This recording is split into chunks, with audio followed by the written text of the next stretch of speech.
buenos días y bienvenidos al segundo día del Congreso Agroindustrial de la Asociación Nacional de Empresarios de Colombia, ANDI. Para dar inicio, les solicitamos que apaguen sus celulares o los pongan en silencio para evitar interrupciones durante las presentaciones del día. También les recordamos que el seguimiento a lo que ocurre en el Congreso estará en las redes a través del hashtag AgroIndustriaANDI. Los invitamos para que participen activamente y nos cuenten sus percepciones sobre este evento que finaliza hoy.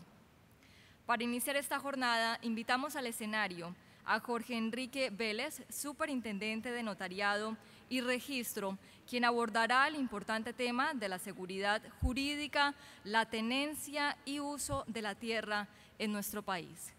Bienvenido, doctor Vélez.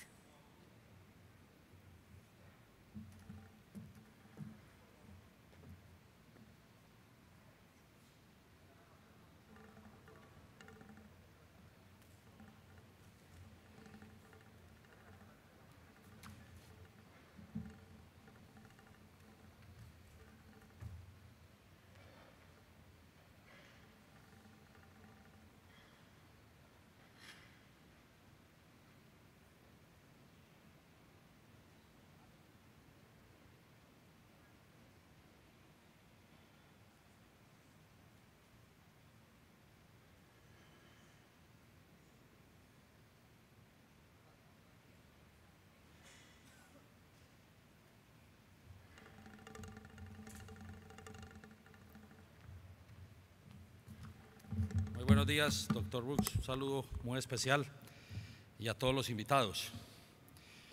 Qué bueno volver a estar aquí. El año pasado estuvimos en Ibagué. En ese momento estábamos, señor director, apenas terminando el trámite de ley de Sidres, que ya es una realidad. Y yo creo que eso es una gran ventaja, porque ya digamos tenemos un norte. Pero quería como tocar unos temas primero que me parece muy importante dentro del contexto de lo que está pasando en el país, y tienen que ver un poquito con el tema del primer punto de La Habana, porque yo creo que eso requiere mucha claridad, porque desafortunadamente he oído una gran cantidad de desinformación que obviamente me corresponde a mí como superintendente de Notariado y Registro, que es el que lleva el registro de la propiedad, dar la claridad suficiente para tranquilidad de todos. Lo primero, y quiero ser completamente claro, en La Habana no se negoció la propiedad privada en Colombia, y eso tiene que quedar absolutamente claro. No hay ningún punto en ese tema de que se esté pensando en expropiarle a nadie la propiedad privada en el territorio colombiano. Por el contrario, si ustedes ven mucha parte y ven la coherencia donde hablan en el tema catastral y en la interrelación catastro-registro, lo que busca fundamentalmente es eso, es garantizar la propiedad privada, y en eso el gobierno, ni siquiera el presidente dio órdenes perentorias de que en ningún momento se fuera a tocar el tema de la propiedad privada, y en el primer punto no hay ningún punto que ustedes tengan temor a que vaya a haber problemas con la propiedad privada, que es absolutamente importante. Ahí se tocaron temas que voy a tomarme unos 2 o 3 minutos para explicarles, y el primero es el tema de interrelación catastro-registro. Eso sí que es importante en el país. Nosotros digamos que tenemos conectado, Colombia tiene 115 millones de hectáreas, de esas 115 millones de hectáreas, digamos que nosotros tenemos información entre catastro y registro, pero en el tema urbano, digamos, en las ciudades donde hay descentralización o delegación del catastro, en su gran mayoría, yo diría que un 70% nos coincide. Hablo de Bogotá, Medellín, que es las ciudades que tienen delegación, y Antioquia, que tiene delegación de catastro, digamos que está en un 65%. El resto del país, en el tema rural, no coincidimos solamente en el 30 o 40%. O sea que el país tiene que llegar primero a hacer todo un tema de interrelación. De ahí es donde nace lo de el catastro multipropósito o multitema, para que sea un catastro no solamente desde el punto de vista de Hacienda, sino obviamente de lo que tiene que ser la función de la tierra en ese sentido.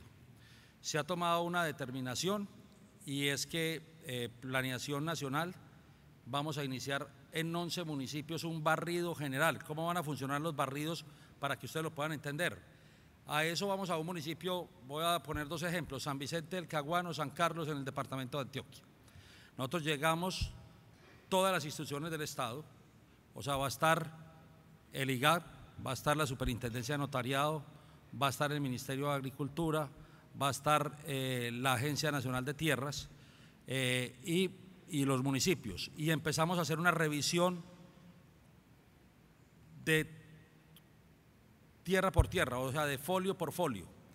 Y donde exista algún tipo de inconveniente, lo que hacemos es una conciliación primero entre los dueños de la finca. Bueno, ¿cuál es su lindero? Porque entre otras cosas, hoy los linderos que nos aparecen en Colombia, la mayoría de los linderos son tradicionales, el palo de mango, la quebrada que baja, y eso ya no existe ni la quebrada ni el palo de mango, o el mojón tal. Entonces lo vamos a hacer todo a medidas obviamente ya técnicas, y lo que lo hacemos ahí mismo, y vamos a meter la información inmediatamente al sistema que nos va a llevar al sistema general para poder hacer el tema de interrelación catastro-registro. ¿Cuál es la experiencia en el mundo en este sentido? Es que normalmente cuando se da esa conciliación en campo, uno logra que el 90% de las personas se pongan de acuerdo. Nos vamos a evitar los procesos judiciales de deslinde de amojonamiento porque lo vamos a hacer ahí. Lo que no logremos arreglar, van a estar notarios o conciliadores para hacer conciliación en el mismo punto. Si logramos, y nosotros creemos que de ese 10 al 15%, lograríamos que el 5% se pudiera poner de acuerdo en todo el tema. Solo quedaría una dificultad en el 10%, que nos permitiría ya tener una realidad de lo que es el territorio colombiano. Los primeros 11 arrancan en 15 días. Pero hay unas noticias muy importantes porque a raíz de esto, gobernaciones como la de Antioquia, la gobernación del Valle, dijeron no, pero nosotros también queremos entrar, déjenos hacer por fuera, y ya ellos van a montar ya 10 municipios cada uno. O sea que nosotros calculamos que a febrero de los 1023 municipios de Colombia vamos a tener por lo menos 100, que va a ser la prueba ácida para saber si nos funciona la metodología, que creemos que sí, porque las experiencias del mundo es que funcionan bastante bien. Eso permitirá que podamos tener registros sobre la totalidad del territorio colombiano. Al tener registros sobre la totalidad del territorio colombiano, pues obviamente nos va a permitir también el tema de formalización y titulación, que hay un punto en La Habana que se dice que hay que formalizar o titular 7 millones de hectáreas. Esas 7 millones de hectáreas no es que vamos a expropiar a nadie, son baldíos del Estado que hoy tienen ocupación por parte de campesinos, y que obviamente lo que vamos a hacer es formalizar los que tengan y cumplan con los requisitos establecidos por la ley 160. Digamos que ese es el tema o el punto fundamental. Así que las cifras que se dan en el acuerdo, que es muy importante que ustedes conozcan, dicen que se van a titular o formalizar 7 millones de hectáreas en el transcurso de los próximos 10 años. Esas 7 millones de hectáreas no son inventadas. Esas 7 millones de hectáreas tienen que ver con el tema de rupta. Ustedes recordarán cuando la época grande de la violencia, cuando a los campesinos o a cualquier persona, porque había estratos 5 y 6, que los sacaban de sus tierras, o la guerrilla o los paramilitares, iban ante los jueces, ante los personeros, y denunciaban que los habían desplazados, fueran titulares o poseedores, cualquiera de los dos temas. Y eso nos lo mandaban a nosotros a las oficinas de registro, y nosotros tenemos bloqueados hoy 7 millones de hectáreas. Sobre eso vamos a trabajar. O sea, es cómo formalizamos y cómo titulamos esas 7 millones de hectáreas. O sea, no es inventado nada, todo está dentro del registro de la superintendencia, y eso para darles pues una tranquilidad en ese sentido. Entonces alguien me pregunta, ¿y las 3 millones de hectáreas que se le van a entregar al Alfar? Primera claridad, esas 3 millones de hectáreas no son para el Alfar, esas 3 millones de hectáreas son para los campesinos y para proyectos productivos de campesinos en general en el territorio colombiano. No, esto no es un arreglo directamente con una organización, y directamente es qué vamos a hacer con ese banco de tierras o fondo de tierras para los campesinos en Colombia. ¿De dónde va a salir ese fondo de tierras? De tres elementos fundamentales. El primero, en el tema de extinción de dominio, pero no extinción de dominio de las fincas con piscina y con jacuzzi, eso no tiene nada que ver, digamos que ese es otro concepto completamente distinto. Estamos hablando de las tierras productivas. Esas no son más de 600.000 hectáreas, ahí habría que incluir lo de Cuchilla, y hay que lo de los Carranzas, y hay que excluir las tierras de la zona del Alfar, donde hicimos una recuperación de baldíos de más o menos 500.000 hectáreas. Digamos que nosotros pensamos que ahí estamos entre 800 y 900.000 hectáreas.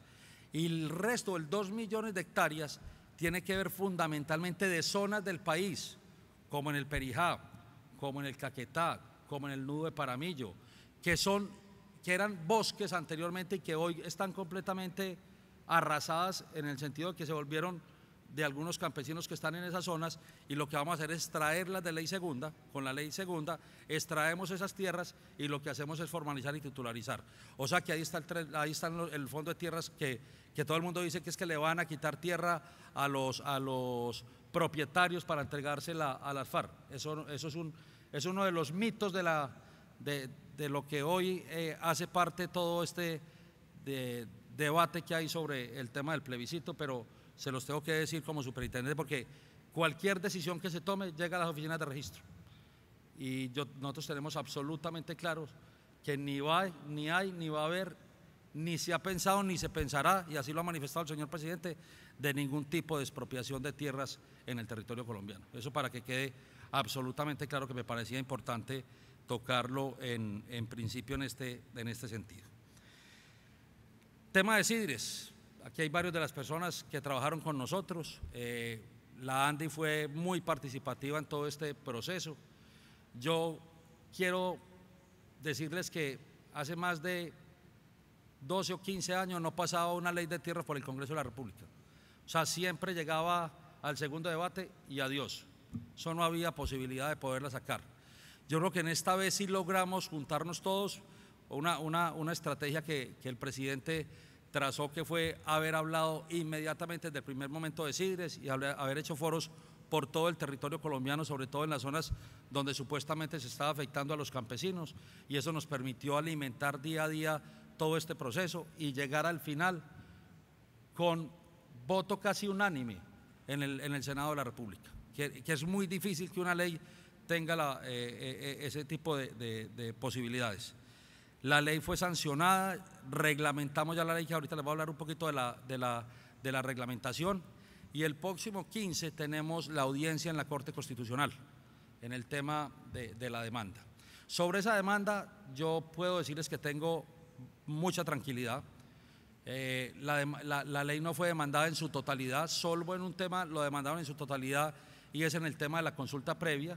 Ya hay una tutela de la misma Corte que fue resuelta hace 15 días, donde la misma Corte Constitucional dice que sí, que no había necesidad de hacer consulta previa, porque en el articulado, en el segundo debate, en el tercer debate, en el articulado está claramente en qué zonas no pueden haber sidres, y ahí están las que requerirían la consulta previa. O sea que en eso estamos completamente tranquilos, que sería la que podría generar la totalidad de la zona de sidres. Lo otro son demandas puntualmente articulado. De las 30 y pico de artículos se demandaron 6 artículos, o sea que nosotros tenemos una real tranquilidad, una explicación muy clara, que lo vamos a hacer en la Corte el próximo 15. Estamos invitados no menos de 20 personas, y yo espero que tengamos muy buenas noticias en el tema de constitucionalidad de Sidres. Yo quiero hacer un pequeño recorderis del tema de Sidres, cómo cambió desde lo que hablamos en Ibagué a lo de hoy. Ustedes recordarán que son las zonas Sidres, son las zonas de desarrollo económico y social, de zonas apartadas del país, donde no hay hoy un tema de productividad, sino más de titularidad. La primera frase que el presidente Santos nos dijo a nosotros fue: Colombia no puede seguir pensando en solo titularidad y no juntarlo con productividad.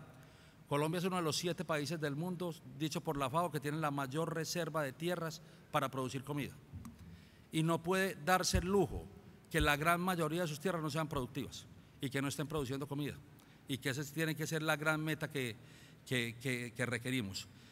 Ustedes recordarán que habían 5 condiciones cuando pasamos por Cámara: que fueran zonas aisladas, que tuvieran altos costos para el tema de hacerlas productivos, que tuviera baja densidad poblacional, altos índices de pobreza y carentes de infraestructura. El cambio que fue fundamental en el Senado es que se cambió la palabra I por O. Al cambiarla por O, entonces quedan los 4 requisitos y infraestructura aparte. Al quedar infraestructura aparte, en la reglamentación se colocó 1 hora de cualquier carretera o de cualquier medio de infraestructura. Eso habilitó que la gran mayoría de los departamentos de Colombia, diría todos, quedaron con zonas hídricas. Anteriormente no se había pensado sino en la altillanura colombiana. Ya quedaron, yo diría que la totalidad de los departamentos. Por ejemplo, la Mojana, que era un tema que teníamos la necesidad de que el sur de Bolívar y la Mojana entraran en el tema de Sidres, quedaron incluidas en el tema de Sidres. O sea que ya esa es una muy buena noticia, porque todos los departamentos del país van a tener esa posibilidad. Ustedes recordarán que en Sidres fundamentalmente, ¿qué es lo que se hace? Hagámonos el imaginativo que este salón es una zona Sidres y cada una de las mesas donde están ustedes es una finca o es una tierra. O sea, en una zona Sidres pueden haber propiedad privada, en una zona Sidres puede haber baldíos, en una zona Sidres puede haber una adjudicación de baldíos de campesinos. Muchas de las discusiones que dicen es que esto va a atentar contra la propiedad de los campesinos y que lo que le estamos quitando con esta tierra es que la posibilidad de los campesinos de establecer cualquier tipo de propiedad. Lo contrario, en la reglamentación y en la ley quedó absolutamente claro que para poder declarar las zonas Sidres tiene que formalizarse todos los antecedentes de campesinos que estén viviendo en la zona. Es decir, si un campesino cumple con los requisitos de ley 160 en esta zona Sidre, cualquiera de estas mesas, y no le hemos hecho la titularidad, para poder decretar la zona Sidre hay que titularle. O sea que ahí está la garantía total de la propiedad. Entonces algunos dicen, pero es que hay otros campesinos que tienen que requerir tierra. Ah, no, es que si tienen que requerir tierra, tienen que cumplir con las condiciones de la ley 160 y es haber habitado durante 5 años, no tener otro tipo de propiedad y tener todas las características. O sea que eso, digamos, que eso es una posibilidad, mas no es una realidad y usted no puede llegar a entregarle títulos simplemente porque lo fuera a llevar a esas zonas del país. Entonces, digamos que eso aclara fundamentalmente ese sentido. Las Sidres, yo diría que tiene una palabra que me parece importante: la tierra tiene que ser productiva independientemente de quién sea el dueño. O sea, la tierra no pregunta esta escritura pública de quién es para producir. La tierra tiene que producir independientemente si es del Estado, si es de un campesino, si es de un mediano productor o si es de un gran productor. ¿Qué es lo que hemos visto históricamente en el tema? Y voy a dar un ejemplo de la altillanura. El 75% de los baldíos adjudicados en la altillanura colombiana ya no son de los campesinos a los que se le adjudicó. ¿Eso qué quiere decir? Que les estamos entregando a un campesino 1.100 hectáreas, que es la unidad agrícola familiar en el Bichada, cuando adaptar esa tierra, y aquí hay empresarios que lo saben, vale 7 millones de hectáreas. Oiga la encartada que le entregamos a un campesino: 1.100 hectáreas, tome el título y consiga 7.000 millones para que arregle la tierra para ver si la va a hacer productiva. Lo más fácil es que ustedes saben que un baldío adjudicado no sea Fondo Nacional Agrario, sino que tierra adjudicada, un campesino usted le adjudica la tierra a las 2 de la tarde y a las 3 de la tarde puede ir a una notaría y venderlo. Y eso fue lo que hicieron la gran mayoría de los supuestos campesinos. Entre otras cosas, en una investigación que tenemos, la mayoría de los adjudicatarios tienen cédulas distintas del departamento donde están adjudicando. Y eso sí nos pareció bastante raro, porque muy raro que uno en el Bichada tenga cédulas de Cauca, de Antioquia, de Bogotá. La pregunta: ¿sí serían campesinos? ¿Sí eran campesinos a los que realmente se les había adjudicado? Y digamos que hay unos temas que habría que uno devolverse para poderlo hacer.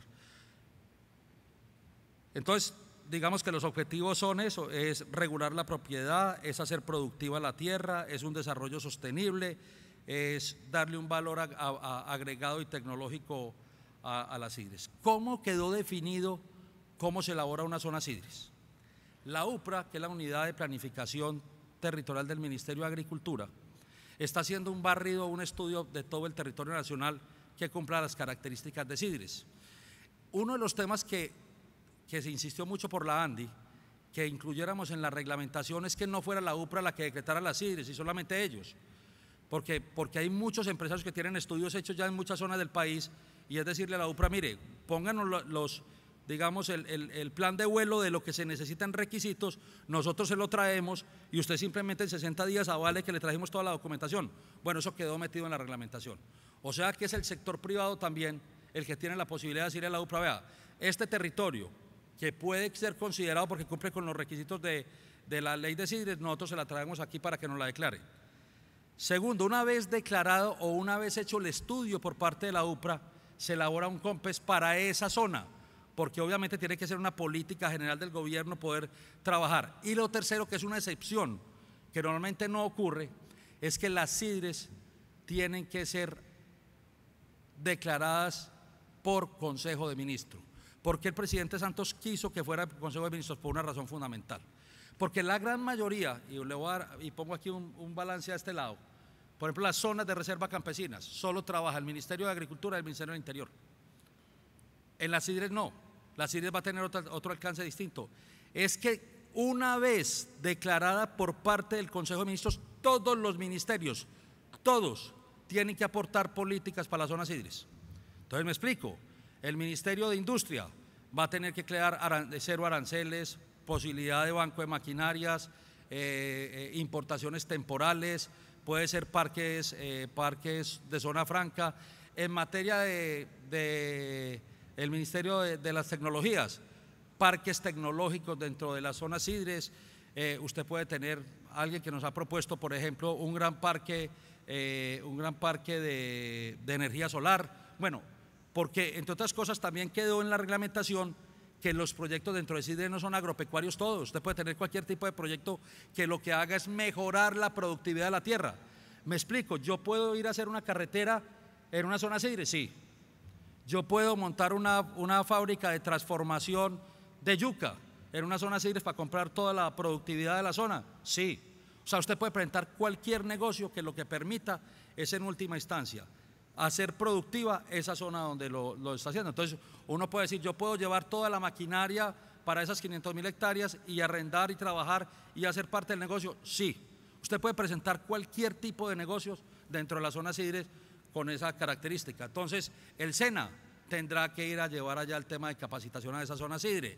El Ministerio del Interior tendrá que tener unos regímenes especiales en el momento que se... Bueno, entonces empiecen a pensar de todos los ministerios cómo va a impactar en esa zona Sidres. Esa es la gran diferencia y esa es la gran importancia que tiene hoy la zona Sidres, que va a permitir obviamente ese gran desarrollo. Una vez sea aprobado por el Consejo de Ministros, van los proyectos al Ministerio de Agricultura y se presentan los proyectos productivos ante el Ministerio de Agricultura. Primera también que suena mucho es que le van a entregar la tierra a los ricos. No se le va a entregar la tierra a los ricos.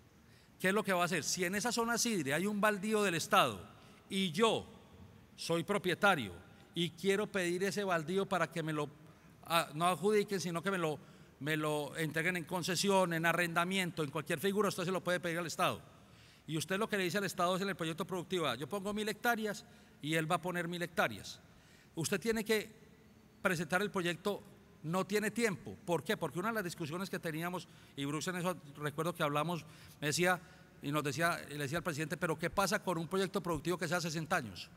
O sea, le vamos a poner límite de 30 años como todo lo que le pone límites en Colombia. Entonces el que pone el límite es el proyecto. Si usted es capaz de justificar y tiene justificación a 60 años, preséntelo a 60 años y se le entrega la tierra por 60 años. ¿Qué es lo único que se pide como condición? Es que usted tiene que elaborar dentro del proyecto la posibilidad cómo le va a ir entregando tierras al campesino en todo el proyecto productivo. Ojo, no es expropiación, porque alguien me dijo, esto es que están expropiando. No, usted en el proceso financiero, usted le da un valor a su tierra si tiene tierra, y más la tierra del Estado, y usted dice, yo le voy a vender, al final del proyecto le vendo la tierra al gobierno, métala dentro de la financiación, métalo como si estuviera vendiendo la tierra. Entre otras cosas, varios empresarios nos han dicho, y si yo quiero entregar la tierra y ustedes al contrario me la entregan en arrendamiento o en concesión durante los 60 años, pues yo me evito el impuesto patrimonial y me evito ese tipo de cosas que de alguna forma me quitaría esa presión en el costo. Bienvenido. ¿A costo de qué? Se la pagamos, miraremos cómo lo hacemos dentro del proyecto productivo. O sea, usted tiene la libertad de proponerle cualquier tipo de negocio al gobierno. Eso sí, tenemos que buscar cómo formalizar esa tierra en el proyecto productivo. La gran ventaja en las zonas CIDRES es que la garantía no es la tierra. Se tomó la determinación de no hacerlo así. ¿Por qué? Porque uno empieza a revisar un certificado de libertad de tierras adjudicados a campesinos y la gran mayoría de la tierra vuelve al Banco Agrario, y al Banco Agrario tiene que volverlo al INCODER y volverlo a lo que era el INCODER, hoy la agencia, y volver a adjudicar. La garantía en esto es que la garantía va a ser la productividad. Como usted presenta un proyecto productivo, en ese proyecto productivo usted dice, yo voy a producir tantos, voy a sembrar durante 2 años, empiezo a producir al tercer año, en el cuarto año voy a tener, bueno, como lo presenta en el proyecto productivo, usted puede vender futuros. En esto, la gran alianza de la bolsa mercantil es que usted va a poder vender futuros para poder garantizar la productividad de la tierra o del proyecto productivo que tenga en esa tierra. Entonces, hay créditos al 100%, todos los créditos del Ministerio de Agricultura, todos los créditos que tiene el Banco Agrario, 100% de cualquier proyecto productivo que se vaya a hacer, siempre y cuando usted haga socio a campesinos. Si no hace socio a campesinos, porque usted está cogiendo tierras del Estado, pues obviamente lo que el Estado le está diciendo, venga, le ayudamos en ese sentido. Es decir, no va a haber nunca la posibilidad que le entreguemos tierra regalada ni a los medianos ni a los grandes empresarios. Solo se le da la tierra a los campesinos cumpliendo con los requisitos de la ley 170. Yo creo que quede muy claro, porque lo que ustedes leen en las críticas que se le hace a CIDRES es que le están entregando las tierras a los ricos para que los campesinos se queden sin absolutamente nada. Les voy a dar una cifra que es aterradora. ¿Usted sabe cuántas familias tendríamos que llevar a la altillanura colombiana si colocáramos productividad de zonas CIDRES? 250.000 familias hay que llevar a la altillanura colombiana. Y a esa altillanura colombiana no la puede llevar a decirle vaya metas en la mitad del Bichada, donde no hay carreteras, donde no hay energía, donde no hay ningún tipo de comodidad, nadie se va a ir para allá. Por eso hemos pensado, y aquí está Amparito que nos ha ayudado mucho a trabajar ese tema, en ciudadelas, en condominios agrícolas. Nosotros pensamos que la idea en estas zonas apartadas no es llevar campesinos cada 20 kilómetros, un campesino cada 20 kilómetros, es hacer unas ciudadelas. En esas ciudadelas ellos vivirán todos con su familia, les daremos la titularidad de lo de la ciudadela, obviamente con una condición resolutoria de que si se van antes de cumplir los términos de los 7 años, pues tendrán que entregar la propiedad para entregárselo a otro, pero si se mantienen, allá la idea es tener una escuela, tener la iglesia, tener, bueno, todo lo que requiere una pequeña ciudadela, y es el campesino el que se traslada al proyecto productivo en el día y se devuelve en la noche otra vez a vivir en la ciudadela. Porque si nosotros nos vamos con el contexto tradicional de entregar 1000 hectáreas separados, pues obviamente no va a haber ninguna posibilidad de que esto sea absolutamente productivo, y que es lo que estamos buscando. Quiero quedar claro que no pueden haber zonas CIDRES ni en las zonas de reserva campesinas, que entre otras cosas hay un debate político que a mí me parece importante que demos. Alguien me preguntaba, ¿hay posibilidad que dentro de una zona de reserva campesino exista una CIDRE? Una zona de reserva dentro de una CIDRE. Claro, y usted sabe cuál es el beneficio que tiene. Es que todos los ministerios trabajarán para esa zona de reserva campesina. Si está por fuera de la zona CIDRES, solo trabaja el Ministerio de Agricultura del Interior.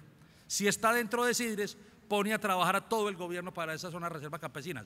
Eso es uno de los temas que hay que hacer, y que va a ser una de las discusiones que voy a dar ante la Corte Constitucional, para decirle por el contrario, ojalá el territorio colombiano fuera todo CIDRES, porque si fuera todo CIDRES, pues nos permitiría de alguna forma pasar de la titularidad a la productividad. Lo que voy a decir es muy duro: los campesinos en Colombia no comen sopa de escrituras públicas. Ojalá para mí, porque pido escrituras públicas todos los días y copias. Uno no come con la escritura pública. Uno tiene que hacer productiva la tierra, y la necesidad es que sea absolutamente productiva, y a ese tema estamos trabajando. No puede haber CIDRES en zonas de resguardos, no puede haber CIDRES en títulos colectivos, no puede haber CIDRES en reservas forestales, no puede haber CIDRES en parques nacionales. O sea que la excepción en ese territorio. ¿Cuánto es el cálculo nuestro de qué territorio más o menos puede ser hoy con esta reglamentación zona CIDRES, yo calculo entre 10 y 11 millones de hectáreas en el territorio colombiano. Esa es una cantidad aterradora. Hoy hay solo 8 millones de hectáreas productivas en el país. Podríamos pasar de 8 millones de hectáreas a 19 millones de hectáreas absolutamente productivas. Eso es lo que tiene que pensar el país y empezar a reflexionar en eso. Pero para eso ya, digamos, hay ley, y esta es la ley de CIDRES la que permitirá en ese sentido. Como ven, lo que hizo la reglamentación fue hacer práctico cómo se presentan las cosas, cómo hacerlo. Los términos son completamente concretos, no se puede pasar de 60 días. Si el gobierno no contesta, usted tiene derecho positivo, y es que casi como que ya lo hubiera presentado y le esté autorizando. O sea, aquí la verdad es que estamos tratando de que antes de 6 meses las primeras CIDRES, que seguramente van a ser en el departamento del Meta y en el tema de Vichada, estén en total funcionamiento y podamos empezar a mostrar el modelo. Porque este es un modelo, digamos, que ha generado mucha discusión. A mí me gusta que haya generado mucha discusión, pero que hoy es una realidad y que los inversionistas del agro tienen que tenerlo como su gran norte, hacia dónde tienen que apostar, porque es una realidad. ¿Esto va a solucionar la totalidad de la problemática en Colombia? No. Estoy completamente, sé que Bruce ayer tal vez en la presentación dijo, los CIDRES es un tema bastante importante, pero no es lo único. Si a mí alguien me preguntara qué hay que replantear de fondo para que tengamos un campo, desde el punto de vista, lo que me corresponde a mí, legal, completamente productivo, yo creo que una vez firmado, una vez votado el plebiscito, Colombia tiene que hacer un gran acuerdo nacional sobre la ley 160. La ley 160 no es una ley para la productividad, la ley 160 es una ley para la titularidad, y hay que empezar a replantear de fondo ese sentido. Mire, uno no puede seguir limitando. Voy a dar 2 ejemplos puntuales para que vean cómo la ley 160 tiene esa problemática. Yo, campesino, se me adjudica 20 hectáreas para que tenga los ingresos de una unidad agrícola familiar. Usted no puede acumular más de un baldío. Es decir, le está diciendo el gobierno, ¿sabe qué? Manténgase con sus 20 hectáreas de por vida, no vaya a crecer nada. Se quedó con 20 hectáreas de por vida. Eso es una limitación a la posibilidad que el campesino pase de ser, digamos, el trabajador de la tierra para vivir de 2 salarios mínimos a que pueda crecer. Pero lo más grave todavía es que si el campesino se muere, los hijos no pueden heredar, porque usted no puede partir la tierra y tampoco puede bajarla de 20 hectáreas a 10 a 5 para poderle adjudicar a los hijos. Es decir, eso no le cabe en la cabeza a nadie. Y la tierra y Colombia va a tener que empezar a analizar y a pensar no en las unidades productivas familiares, sino en las unidades productivas, en la unidad agrícola productiva.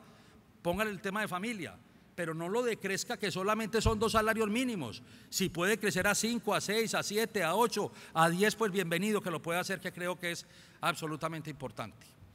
Quiero anunciarles una pequeña chivita. He firmado una resolución la semana pasada en el tema de acumulaciones.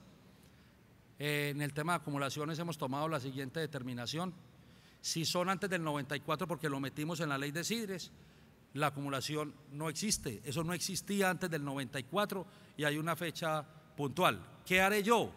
Ya le he dado orden a los registradores: inscriban, anúnciele a la Agencia Nacional de Tierras, que es la que le corresponde si demanda o no demanda, y lo que sea después del 94, pues obviamente sí no vamos a seguir registrando. Eso para permitirnos una solicitud que ustedes también nos habían hecho, en el sentido que había una gran inseguridad con el tema de las tierras antes del 94. Creo que con esa resolución queda medianamente aclarada la situación.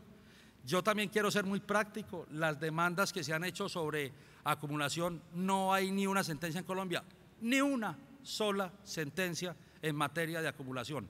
¿Por qué? Porque lo primero que dice el juez, le dice: ¿y cuál es la personería suya como Agencia Nacional de Tierras para que esté demandando si eso es una tierra privada? Ah, no, es que fue del INCODER. Pues pudo haber sido del INCODER. Usted no viene, usted ya no, eso es una tierra privada. Y que venga y demande que tenga que hacerlo. Pero ¿qué pasaría en el evento que algún juez la recibiera? En última instancia, la gran mayoría de esas tierras se han hecho en inversiones tan altas que vale mucho más la inversión en la tierra que lo que vale la tierra misma. Entonces cualquier propietario de buena fe lo que va a decir: entonces yo hago derecho de retención mientras me pagan el valor de todo el proyecto productivo. Así que a mí me da total tranquilidad que con esta decisión ya podamos tener algunos temas, se los voy a hacer llegar esta misma tarde para que lo conozcan. No me puedo quedar sin hablar un poquito de La Guajira, porque adicional de ser superintendente ahora soy gobernador de La Guajira. Mire, con Bruce hemos hablado la posibilidad de hacer un foro en La Guajira, pero se nos ocurrió o hemos pensado con el Cerrejón y con las fundaciones, con los empresarios allá, y creo que ayer el doctor Peñalosa habló del tema de La Guajira aquí y dijo que tenía una gran posibilidad para el tema de producción. Ustedes saben que allá no hay plaga, porque eso es desierto, al no haber desierto no hay plaga, eso tiene unas características. Bueno, allá hay una plaga, hay otra plaga que es distinta. Sí, me dio pena que estaba discutiendo ahí, pero cuando estaba hablando por teléfono, es que allá, y lo voy a hacer para que entiendan el tipo de situaciones, firmaron un contrato de 18.000 millones de la incidencia del dengue en La Guajira. Y en La Guajira, que es desierto, pues el dengue es bastante difícil que haya, ¿no? Porque ¿dónde está el mosquito que pega el dengue? Entonces lo que le estaba diciendo a la señora que me estaba llamando es que iba a hacer un foro para demostrar que eso sí era un gran proyecto. Y le dije, pues claro, si me consigue un solo mosquito en la Alta Guajira, yo le pago a $1.000.000 cada mosquito, porque no lo va a encontrar. No hay ninguna posibilidad que lo encuentre. Pero ¿qué es lo que estamos pensando? Y creo, Brooks, esto es un tema que bueno que lo pensáramos desde el Gobierno Nacional con ustedes. Es declarar desde la Media Guajira hasta la Alta Guajira una especie de sidres en el desarrollo eléctrico, o sea, en el tema de eólico, en el tema de energía solar. Si nosotros presentáramos los proyectos que están calculados, La Guajira sería el segundo productor de energía en Colombia después de Antioquia. Ya el presidente dio orden de que se diera la interconexión hasta la Alta Guajira. Teniendo la interconexión hasta la Alta Guajira, lo que permitiría ya es vender y sacar toda la producción de esa energía y llevarlo a la bolsa de energía. Entonces, al darle una prerrogativa de una zona, una especie de sidres en el tema eléctrico, agropecuario, turístico, porque allá estamos al frente de Aruba y Curazao, o sea, con las mismas características. Y en el tema indígena, porque obviamente hay que tocar el tema indígena, porque todo ese es territorio indígena, pues yo creo que sería el gran desarrollo de La Guajira como un concepto distinto y no la dependencia del cigarrillo y no la dependencia del whisky, no la dependencia de muchas cosas, sino empezar realmente a generar un buen territorio en ese sentido. Y eso para ratificar lo que decía el doctor Peñalosa ayer, que el agua ahí está a 80 metros y que hay posibilidad de hacer un gran desarrollo agropecuario en esa zona. El gobierno de Israel tiene un gran interés en que empecemos a pensar en el mismo concepto que Israel ha hecho con el tema de los kibbutz, llevarlos a esa zona, que podría ser uno de los atractivos, montar todo un concepto de los kibbutz con un tema de impuestos completamente distinto y nos permitiría generar un gran desarrollo en esa zona del país que es muy necesario para todo lo que está pasando con la crisis de Venezuela y obviamente con la crisis del agua que tenemos en esa zona del país. Esto para darle una publicidad ahí, y como tengo que andar con el maletincito pensando en el futuro de la Guajira, pues qué bueno que ustedes sean unos grandes aliados a que cambiemos ese concepto y que le demos a la Guajira esa importancia trascendental para lo que tiene que ser el futuro de ese departamento. Bueno, creo que eso es más o menos lo que quería contar. Yo creo que ya tenemos plan de vuelo, ya podemos trabajar, ya todo está listo para que las sidres sean una realidad. Obviamente tendremos que hacer también una gran discusión en toda la legislación agropecuaria del país para que la podamos adaptar realmente, no como todo el mundo pretende decir, que los empresarios quieren acabar con los campesinos. Sin la mano de obra de los campesinos es absolutamente imposible hacerla productivo. Y los ejemplos que yo conozco en la altillanura es que los campesinos están ganando mucho más de 2 salarios mínimos mensuales en el trabajo que están haciendo, y que creo que eso es mucho más importante que una UAF. Es decir, ahí están haciendo no solamente dueños, van a ser trabajadores y obviamente van a aportar para el desarrollo del agro colombiano. El futuro de Colombia no está en el petróleo, el futuro de Colombia está en el agro. Necesariamente tenemos que empezar a trabajar por el agro y para eso tenemos que tener plan de vuelo y ya hemos empezado a tener ese plan de vuelo. Muchas gracias.